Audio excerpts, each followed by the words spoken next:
एक दिन सुबह सुबह सभी शिष्य बुद्ध के प्रवचन सुनने के लिए एक साथ बैठे हुए थे। कुछ देर बाद बुद्ध अपने साथ एक रस्सी लेकर आए। तथागत के हाथ में रस्सी देखकर सभी शिष्यों को हैरानी हुई। बुद्ध अपने आसन पर बैठे और उन्होंने रस्सी में एक के बाद एक 3 गांठ बांध दी। इसके बाद उन्होंने शिष्यों से पूछा कि क्या ये वही रस्सी है जो गांठ बांधने से पहले थी। इस प्रश्न के जवाब में एक शिष्य ने कहा कि तथागत, इसका उत्तर थोड़ा मुश्किल है। यह हमारे देखने के तरीके पर निर्भर करता है। एक तरह से तो रस्सी वही है, इसमें कोई बदलाव नहीं है। एक अन्य शिष्य ने कहा कि अब इसमें 3 गांठें लगी हुई हैं जो कि पहले रस्सी में नहीं थीं। इसे बदला हुआ भी कह सकते हैं।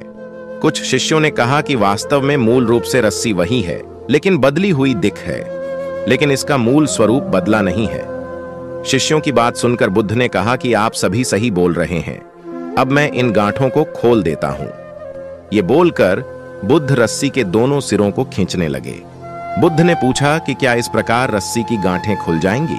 सभी शिष्यों ने कहा कि नहीं, ऐसा करने से तो गांठें और ज्यादा कस जाएंगी, इन्हें खोलना और मुश्किल हो जाएगा। बुद्ध ने कहा कि ठीक है, अब एक अंतिम प्रश्न, इन गांठों को खोलने के लिए हमें क्या करना होगा।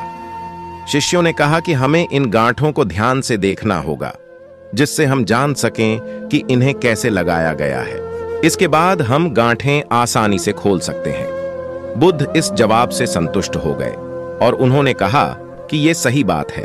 हम परेशानियों में फंसे रहते हैं और बिना कारण जाने ही उनका हल खोजने लगते हैं, जबकि हमें पहले समस्याओं के मूल को समझना चाहिए।